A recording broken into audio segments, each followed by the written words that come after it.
Woody, I'm going to just get us warmed up. I'm going to throw one out to you. A counterfactual that my students sometimes ask me, and I don't ever answer it very well. So I'm going to borrow your answer. And that is, Sure, it works. Let's imagine that the Constitutional Convention doesn't happen, that they just try to make the articles work, that they just kind of go forward. Did you see a path forward? Like what might have possibly happened had the United States kept the Articles of Confederation?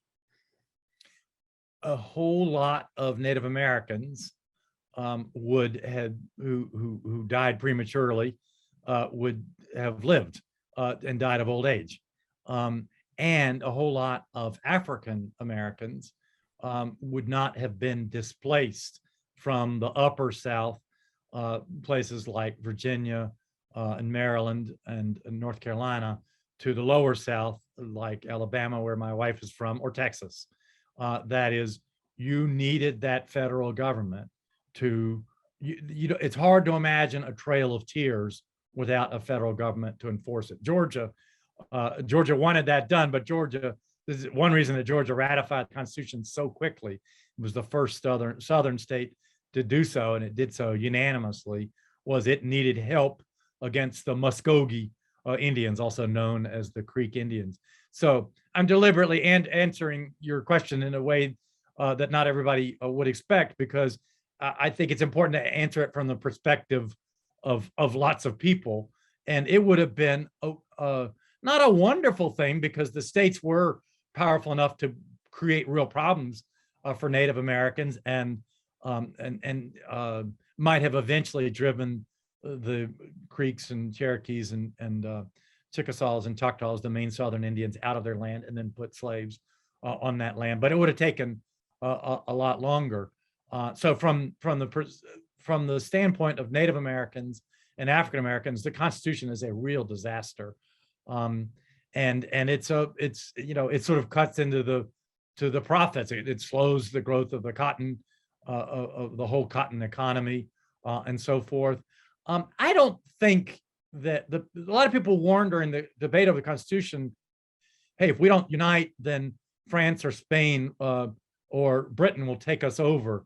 But just like we have once again learned our lesson in Afghanistan, the same lesson we learned in Vietnam, and that many other countries had learned in Afghanistan before we did, including the British twice and the Soviets and others.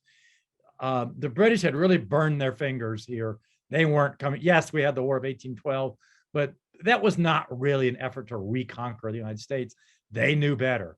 And I think other European countries too. So I don't think it means, do any of your students postulate that the states would have been reconquered by the Brits had they not united?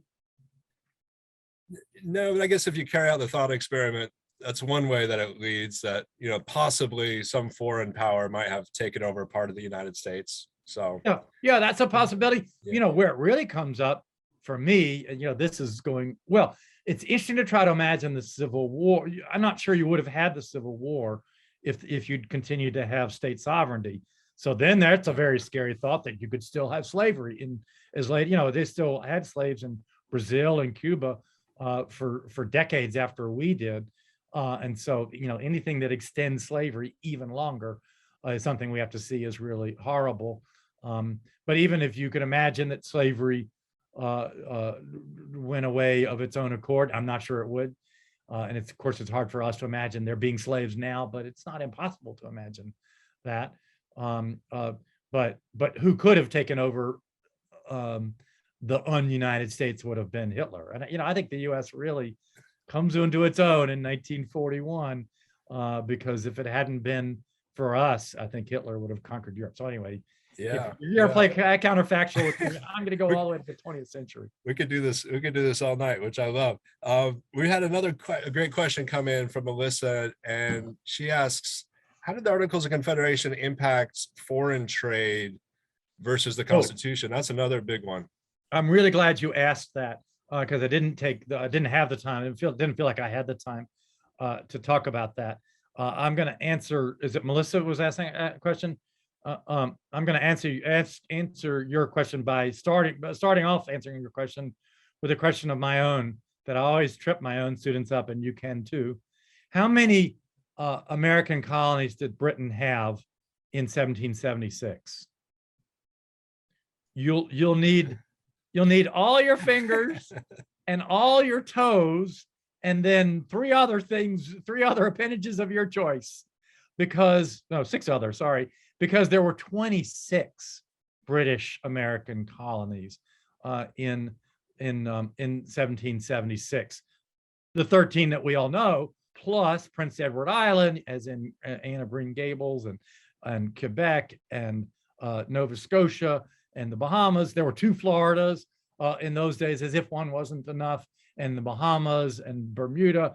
But most of all, we're talking about the Caribbean islands like Barbados and Jamaica.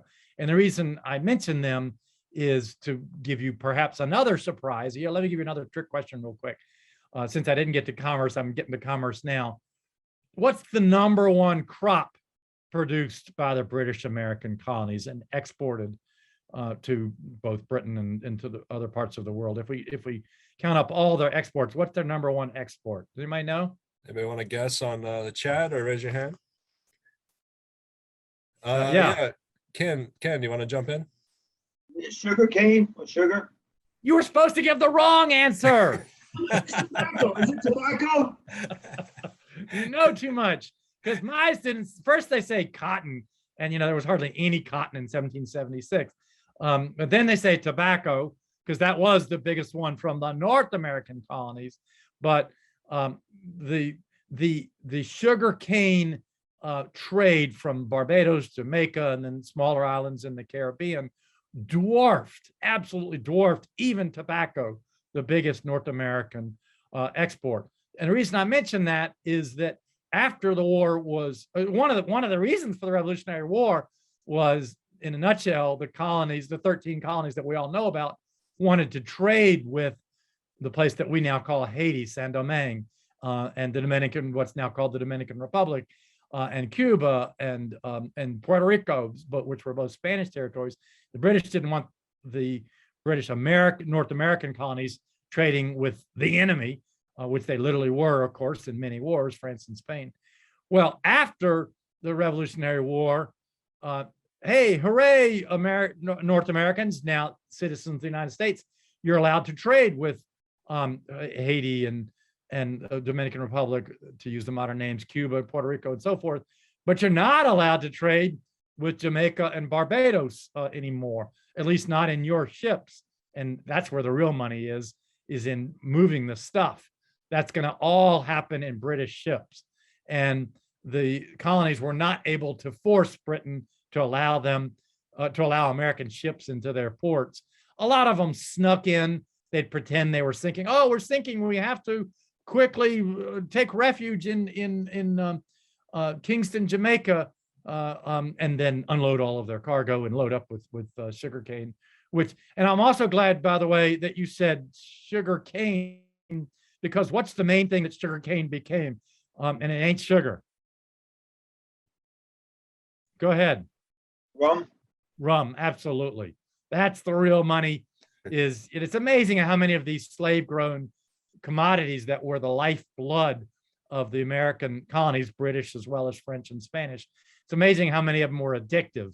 Tobacco and rum, and of course later, even more addictive for some of us, chocolate and coffee. Absolutely. Well, hey, Woody.